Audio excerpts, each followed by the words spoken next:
안녕하세요.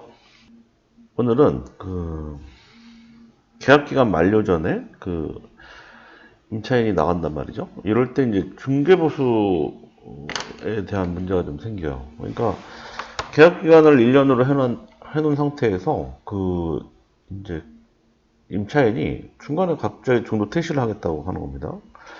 이런 경우에는 임대인 입장에서는 새로운 임차인부터 맞추려면 중개보수를 임대인이 내야 되지 않습니까? 그러니까 보통의 경우에는 임차인이 중개부수를 만기 퇴실 전에는 부담하게끔 보통 이제 협의해서 이렇게 진행을 하죠. 근데 기간에 대한 내용이 좀 불명확하잖아요. 6개월 전에도 퇴실할 수도 있고, 만기 한 달 전에도 퇴실할 수도 있고, 만기 된 다음에도 퇴실할 수도 있는 거죠. 그러니까 여러 가지 케이스가 있는데, 그 얘기를 오늘 해보려고 합니다. 이게 이제 판례가 있습니다. 이게 오래된 판례라서 국가법령정보센터에서는 이 판례가 검색이 되지 않아요. 그래서 제가 요거를 정리를 해놓은 게 있어요. 잠깐 보여드리면 요겁니다. 서울지방법원에서 이제 98년도에 선고한 내용인데 97-553-165 요게 이제 내용이 이제 이런 겁니다. 1년 약정한 임차인이 자녀기간 3개월 남겨놓고 나갈 경우에 임대인이 새 임차인과 임대차 계약을 맺으면서 지출한 중개수수료는 임차인이 부담하기로 하는 특별한 약정이 없는 한, 요게 이제 중요한 거예요. 1년 계약을 보통 임대차 계약을 했단 말이에요. 월세 계약을 했는데 중간에 퇴실할 때, 중도 퇴실 시 중개보수는 임차인이 부담한다라는 특약이 만약에 예를 들어 있었다. 그거 한다면 부담을 해야 되는 게 맞습니다. 그건 이제 이따가 다시 제가 좀 설명을 드릴게요.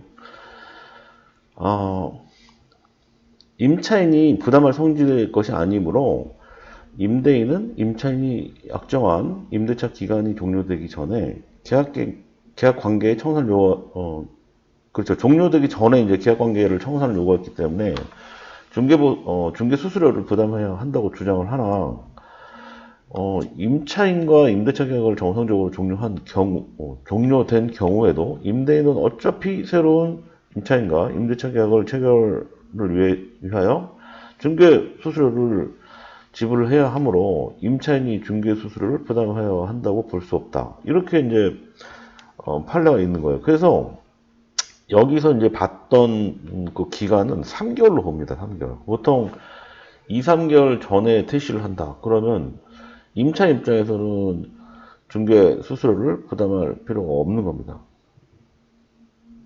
그런데 방금 전에도 설명드렸듯이 예를 들어서 중개 계약을 진행하는 도중에 중도 퇴실 시 임차인이 중개 보수를 부담한다라는 조항을 예를 들어서 특약에다가 넣었어요. 특약에다가 넣었다. 특별한 약정을 특약이라고 하죠. 특약사항에다가 넣었다 그러면은 이런 경우에는 만기 퇴실을 해야 됩니다. 그래야지만 중개보수를 내지 않겠죠.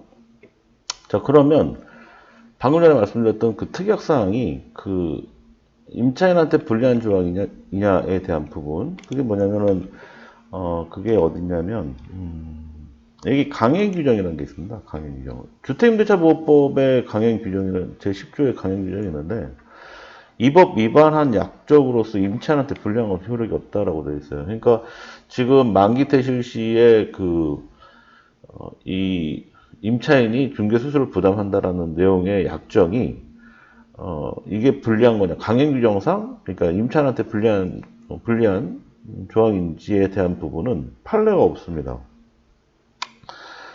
그런 걸로 소송을 하지도 않고 판례가 있어야지만 또 그거를 설명을 드릴 수 있는데 판례가 현재 없어요.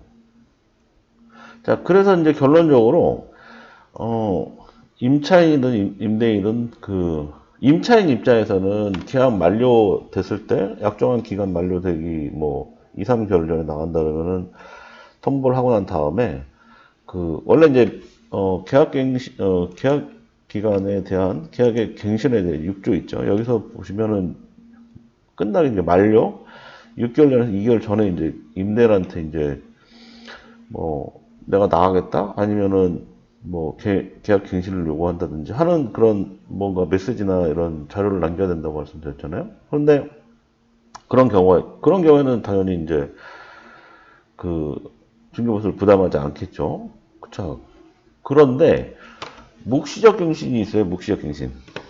묵시적 갱신의 경우에는 6조 2의 묵시적 갱신의 경우에는 어떻게 되냐? 만료가 됐는데 만료 날짜가 가까워지고 만료가 지났어요. 서로 말이 없었어요. 그러니까 임대인 입장에 말이 없었어요. 그런 경우는 묵시갱신이 된 거죠. 자, 이런 경우 임차인이 살다가 예를 들어서 좀 더 살다 한 2, 3개월 더 살다가 임대인한테 저 나가겠어요 라고 이제 통지를 하잖아요. 그러니까 통지를 하는 경우에는 그 임대인이 그 통지를 받은 날로부터 여기 나와 있죠. 임대인이 그 통지를 받은 날부터 3개월 있다가 효력이 발생한다. 그때 이제 보증금 돌려줘야 된다 이거예요. 이런 경우에도 중개보수는 부담하지 않습니다. 임차인이. 자, 그런 상황입니다. 그래서 이제 임차인의 입장이 그렇다는 얘기고, 그 다음에 임대인 입장에서는 보통 어떤 게 문제가 되냐면 그 1년 계약을 한다든지 뭐 2년 계약을 해요. 그 월세를 하든 전세를 하든. 근데 만기가 되기 전 뭐 1년 계약을 했는데, 예를 들어서 1년 계약을 했는데 뭐 한 6개월 만에 임차인이 나간다고 해요. 그럴 경우에는 당연히 중개보수를 부담해달라고 요청할 수밖에 없잖아요. 그런 경우에 이제 특약으로 임차인은 만기 전 퇴실 시 중개보수를 부담한다는 특약을 이제 부동산이나 임대 요청해가지고 계약서를 쓰시는 게 좋겠죠. 그러니까 서로 이제 약속 이행을 하기 위한 그 이제 요건을 만들어 놔야 된다. 이게 중요한 거예요. 계약 진행하실 때. 반대로 어떤 경우가 있냐면 그 예를 들어서 만기 퇴실 전에 만기 전에 이제 퇴실을 했단 말이에요. 근데 이제 임대인이 그 임차인한테 중개 보수를 임차인 내라 해가지고 임차인이 예를 냈어요. 예를 들어서 냈다고 가정할게요. 한 2개월이나 3개월 뭐 2개월 전에 이제 뭐 내라 해서 그 특약도 없었는데 냈다고 가정을 할게요. 그런데 임차인이 나갈 때는 아무 말 없었어요. 그런데 예를 들어서 임차인이 나가서 임차인이 부당히 반환 청구 소송을 한다든지 뭐 지급명령 신청을 한다든지 하게 되면 그 임대인한테 불리하겠죠. 그런 부분을 좀 감안하셔야 되는 거예요. 그래서 그런 특약이나 이런 부분들을 이제 정리를 해서 이렇게 준비를 하시는 게 맞다 이렇게 보시면 되고, 자 이제 그 결론적으로 제가 최종적으로 말씀드리는 내용은 이 내용이죠.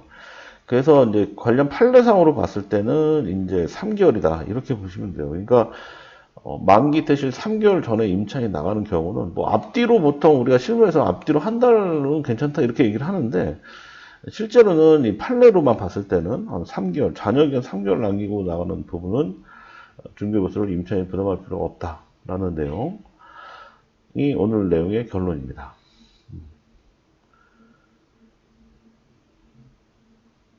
또 추가사항이 있으면 댓글 남겨주시면 자세하게 설명드리도록 하겠습니다. 네, 감사합니다. 구독과 좋아요를 눌러주세요.